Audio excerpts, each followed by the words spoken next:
En el año 1850, George Smith, del Museo Británico, encontró en las ruinas de Nínive esta tablilla de arcilla.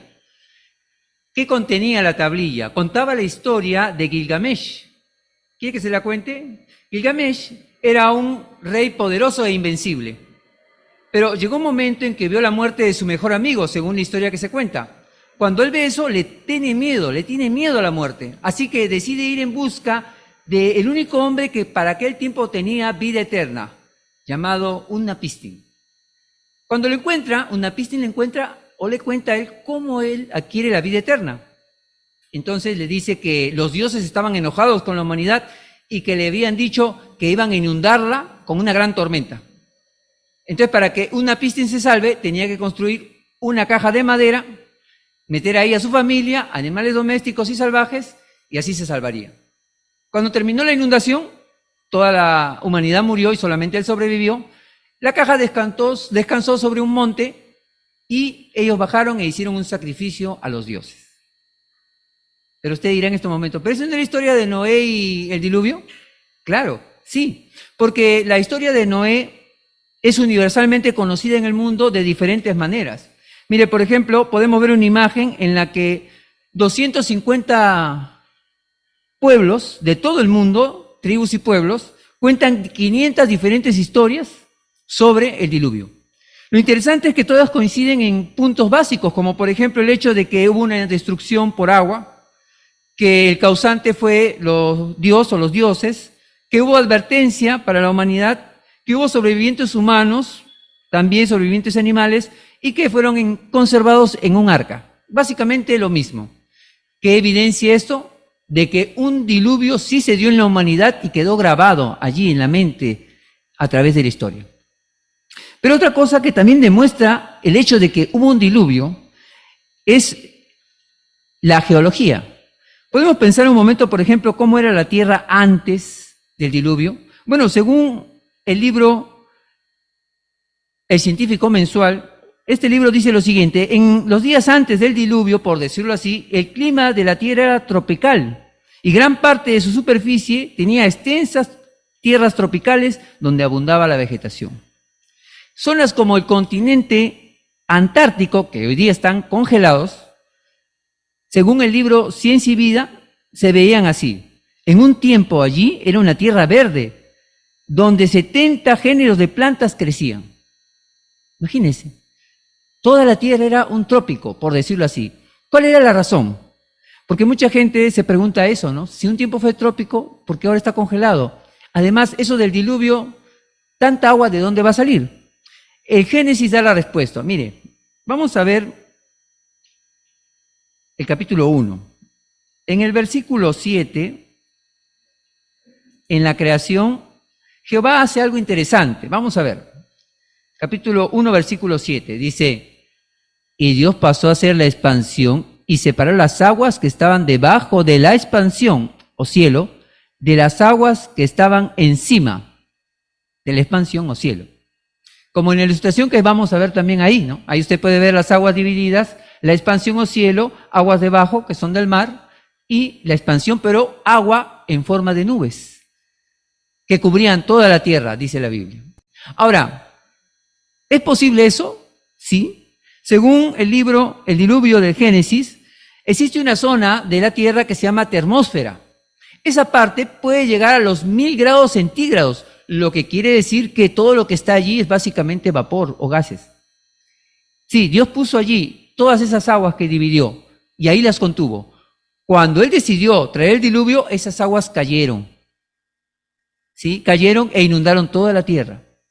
Y la geología muestra que eso es posible. Por eso hoy día hay polo norte, polo sur.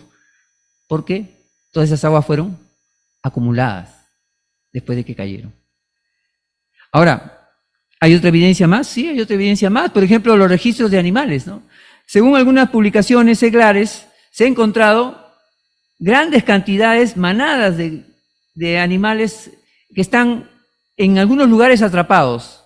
Dice que, según el libro Los enigmas de los gigantes helados, este libro dice que allí estos animales, de repente, aunque estaban comiendo plácidamente, fueron congelados o muertos sin señal visible alguna de violencia. tan rápido que aun cuando estaban comiendo, no tuvieron tiempo de pasar la comida y fueron muertos. Diferentes tipos de animales en un solo lugar. ¿Cómo? La explicación dice solamente un diluvio.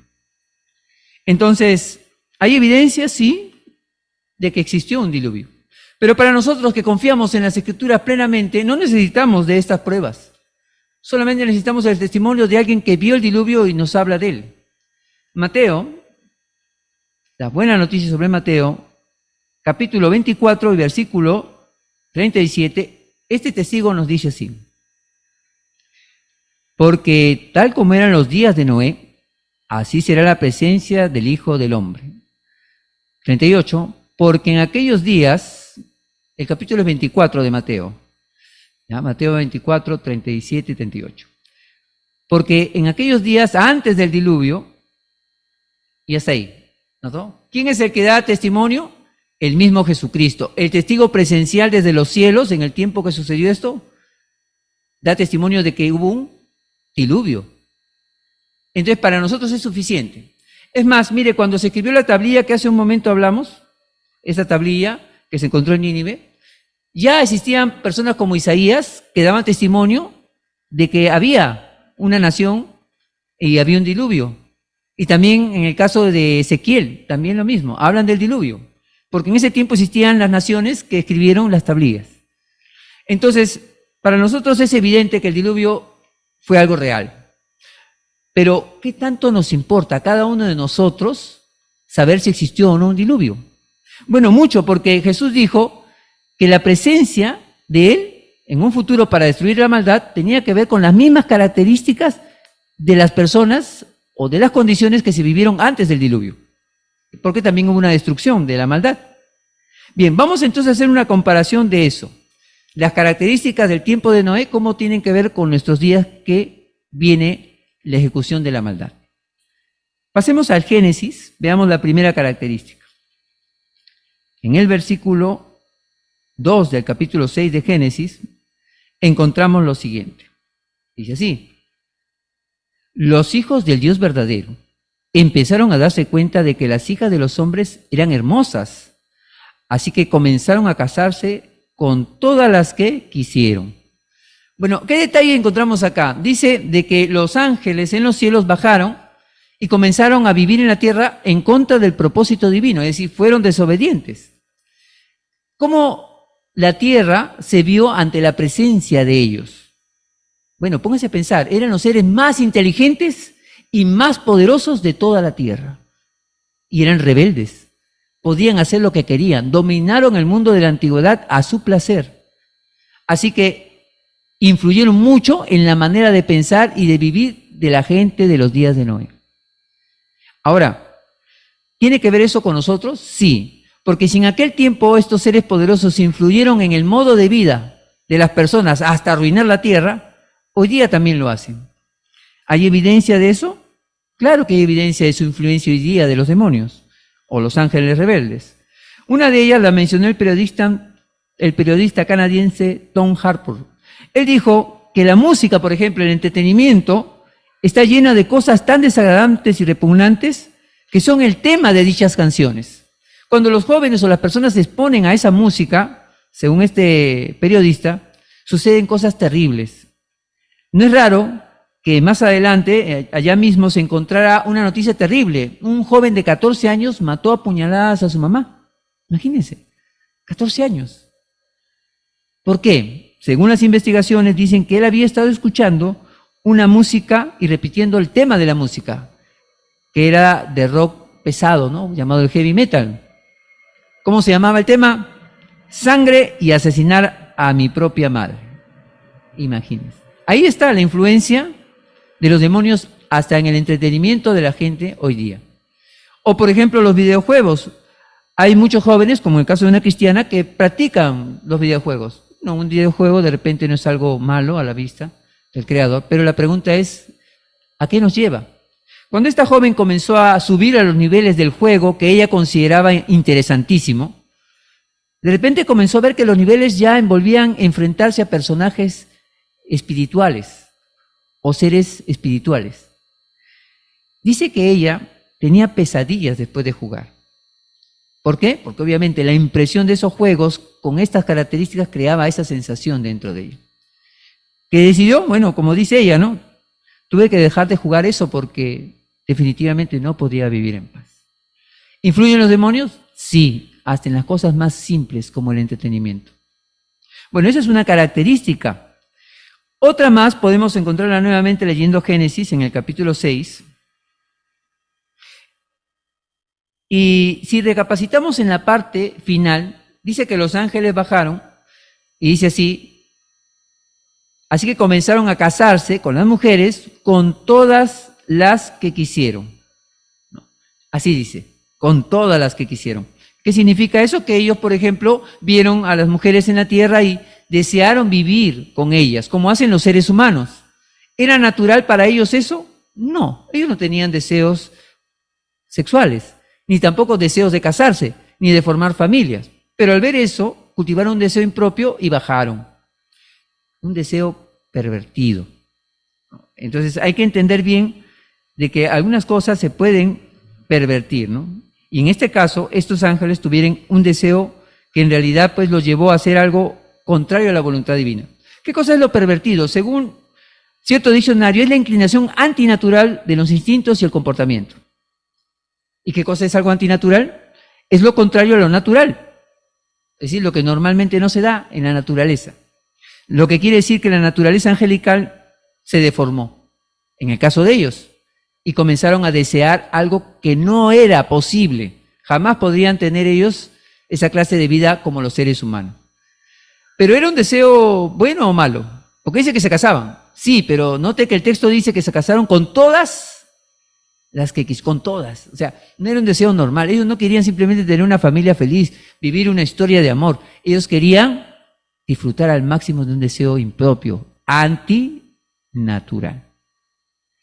Hoy día, ¿hay así esos deseos? Claro, la pornografía promueve esa clase de deseos y las ideas de normas ligeras del mundo, normas sexuales ligeras. Pero también existen pensamientos que fomentan eso, ¿no? Por ejemplo, y que se ve ahí la tendencia de los demonios o la influencia de ellos. Algunas personas creen que, por ejemplo, si un hombre tiene el cuerpo, obviamente, de hombre, pero dentro de él siente que es mujer, puede cambiar. Se hace los cambios físicos y puede ser mujer, o viceversa. Un hombre o una mujer que siente por dentro que es hombre puede hacer los cambios físicos y ser mujer. Bueno, ese es el pensamiento que se fomenta en el sistema de cosas. Pero, ¿es esto real? ¿Es un pensamiento natural? ¿O es que se está pervirtiendo la idea? Bueno, vamos a entenderlo así, miren, para hacerlo más claro. Para formarse la vida, se necesitan dos tipos de cromosomas, ¿ya? En el óvulo de la mujer y el espermatozoide del hombre, cuando se unen, forman la vida. En el óvulo siempre hay un cromosoma de un tipo llamado X, nada más. No hay ningún otro tipo. Mientras que en el hombre hay dos tipos, hay mejor dicho un solo tipo, puede cambiar.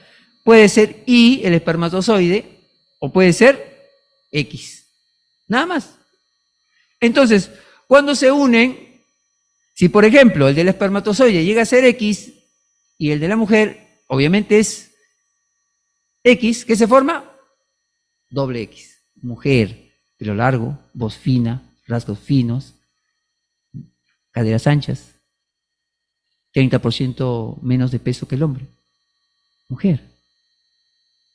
Pero si el óvulo tiene X y el espermatozoide Y,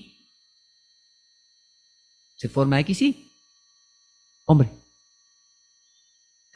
Hombros anchos, voz gruesa, vello por el cuerpo, 30% más de peso. ¿Se puede cambiar? Biológicamente no. Son los únicos dos cromosomas.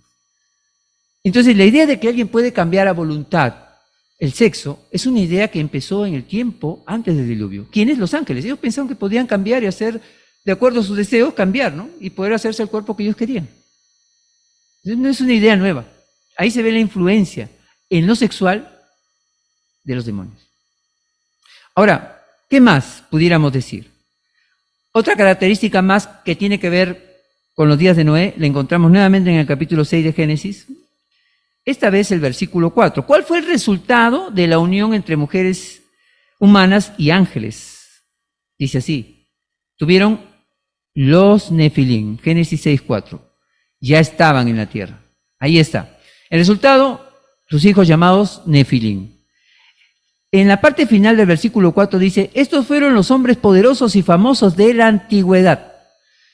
Es decir, los llamados cíclopes, Hércules o personajes poderosos llamados semidioses, pues ellos eran los llamados Nefilim. Claro, se les pinta como héroes a algunos, pero en realidad ellos eran eso. Y dice la Biblia que por causa de la presencia de ellos, porque eran seres irracionales, no tenían una razón, no entendían, no pensaban, eran creados en una combinación rara, ¿no?, de hombre y ser celestial, es decir, no tenían una conciencia.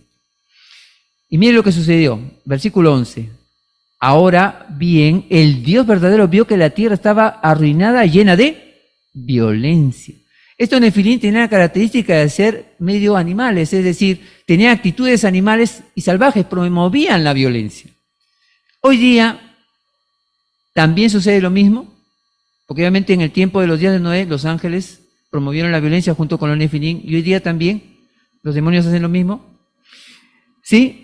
Pudiéramos un día pensar, por ejemplo, en lo que es la conocida llamada pandilla de los Mara Salvatrucha. ¿Usted conoce un poco de esta pandilla? Bueno, una pandilla a veces se piensa que es de un barrio, ¿no? Pero esta pandilla es internacional, es decir, tiene miembros internacionales en muchas partes del mundo.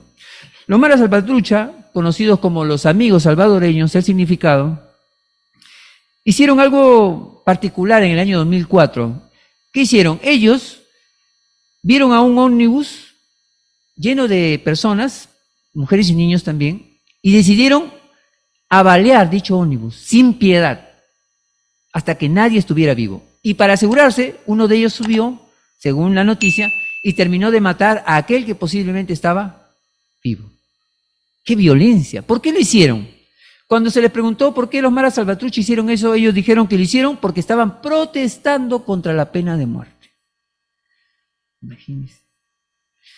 El líder de ellos, o uno de sus tantos líderes, fue, por todos sus crímenes, fue sentenciado. ¿Sabe usted a cuántos años le sentenciaron por todos sus crímenes? Según el tribunal, a por lo menos unos 1000 años de sentencia. Y sus compañeros, que no fueran tan violentos, a solo 500 años. Porque no había manera de reducir la pena. Imagínense. Ellos llevan un símbolo, se tatúan un símbolo conocido como el símbolo de la cabra o del demonio. Imagínense la violencia que hay hoy día. Y eso que no hay Nefilim. ¿Sí? Vivimos bajo la influencia y característica de los días de Noé. Es más, Jesucristo dijo que habría una característica más. Vamos a ver Mateo capítulo 24 y el versículo 39. Jesús dijo, y no hicieron caso hasta que vino el diluvio y los barrió a todos. Note la parte que dice, y no hicieron caso. Es decir, la apatía. ¿Qué cosa es la apatía? La apatía es la ausencia de respuesta ante las situaciones externas. Si una persona apática no va a responder a lo que sucede a su alrededor, va a ser indiferente.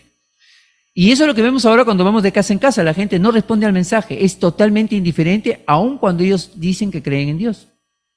Pero, ¿puede pasarnos eso a nosotros también, los que somos testigos de Jehová o que creemos en Dios? Sí, puede afectarnos la apatía que vemos en el sistema. Por ejemplo, si reaccionamos así, ay, hoy día tenía que dar estudio, ay, es difícil, pero hoy día es fin de semana, hay que descansar. ¿Me está afectando la apatía? Entonces, es muy importante que uno pueda definir bien las cosas y no ser influenciado. Más bien hacer las cosas porque amamos a Jehová, para no tener las mismas características del sistema. Bien, si es así, ¿qué más aprendemos de manera personal? Podemos imitar la fe de aquel que sobrevivió.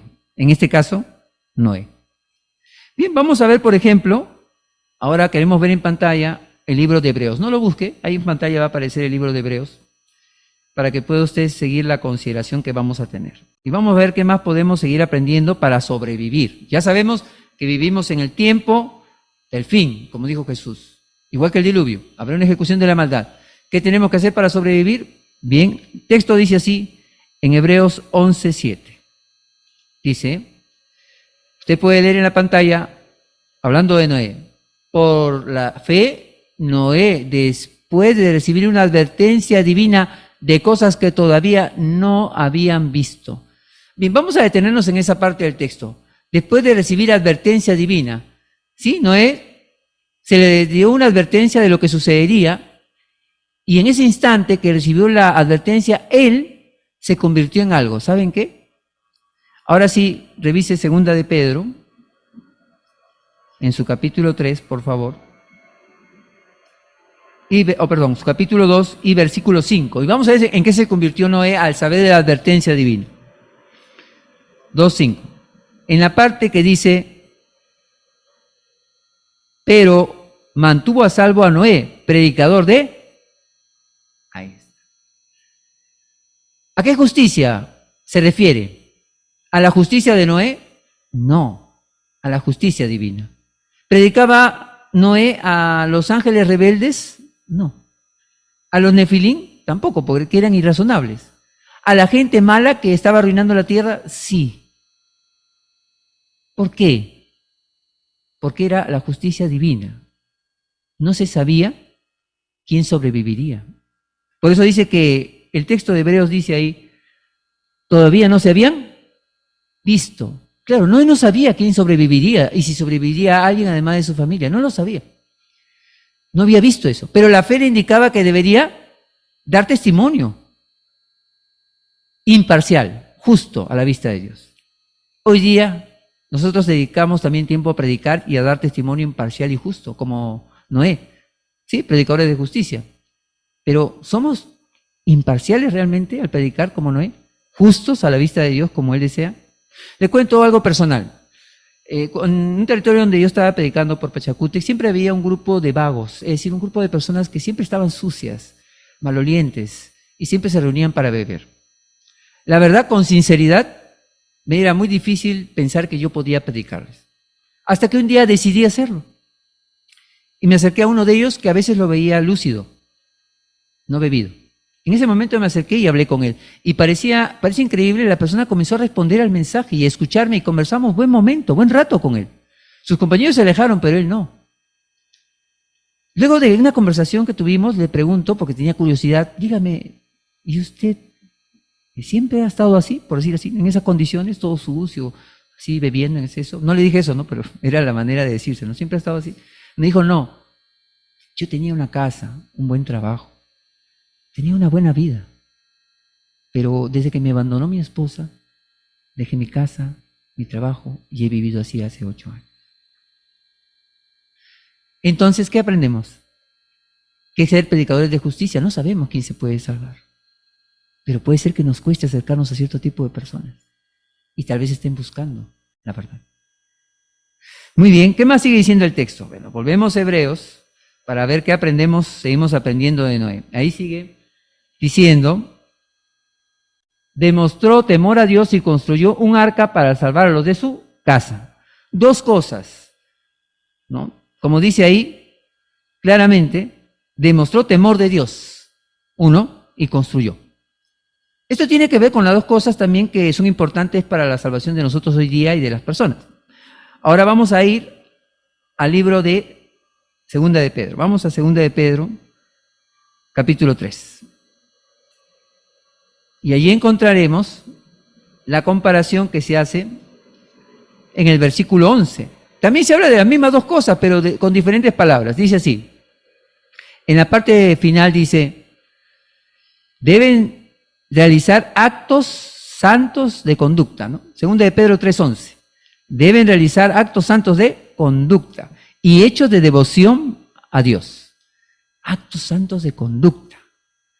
Tienen que ver con el temor de Dios. Claro, porque para que uno le sirva a Dios tiene que temerle y vivir en armonía con esos actos santos de conducta.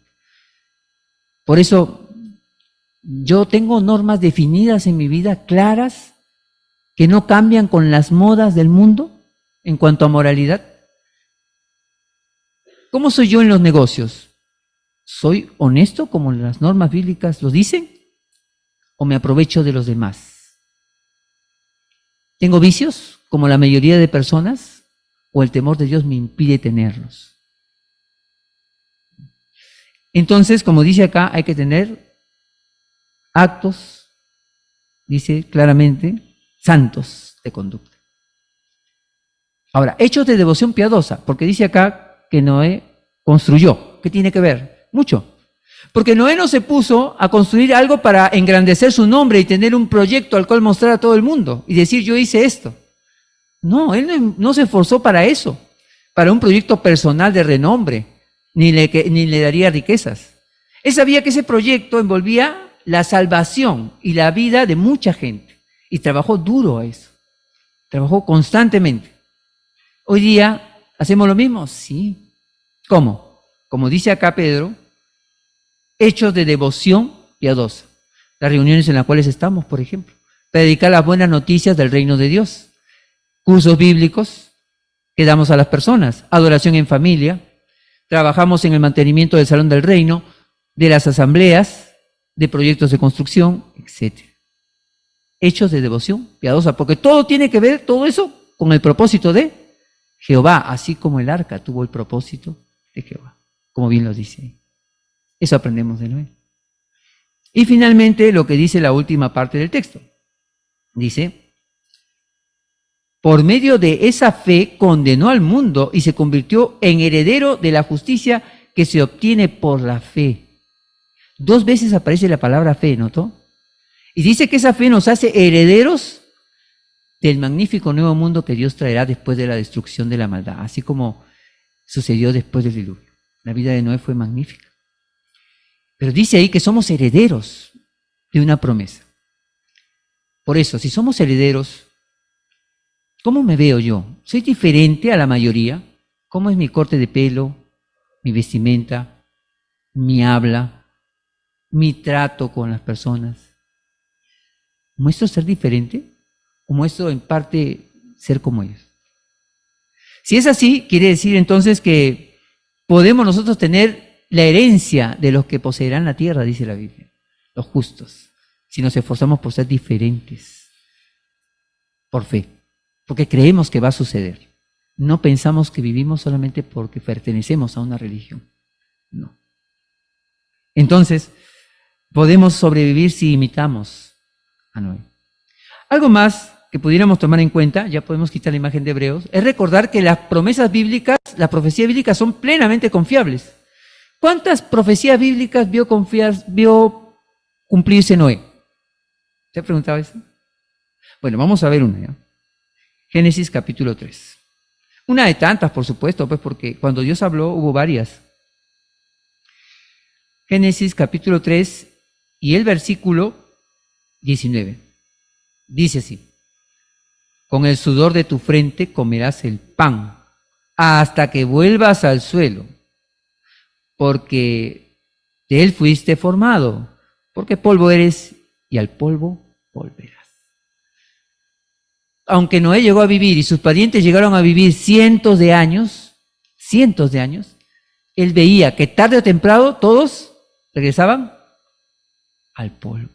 Cumplimiento de lo que Jehová Dios dijo. Esa fe, en el cumplimiento de esa profecía, le permitió a él poder trabajar bajo la promesa de que vendría algo que nunca había visto, un diluvio. Entonces, eso nos puede ayudar a nosotros también hoy día, sí, confiar en las promesas divinas, que las vemos cumplirse como ya hemos visto las características hoy día en las noticias, en el barrio que estamos, por donde caminamos, vemos el cumplimiento de las profecías bíblicas.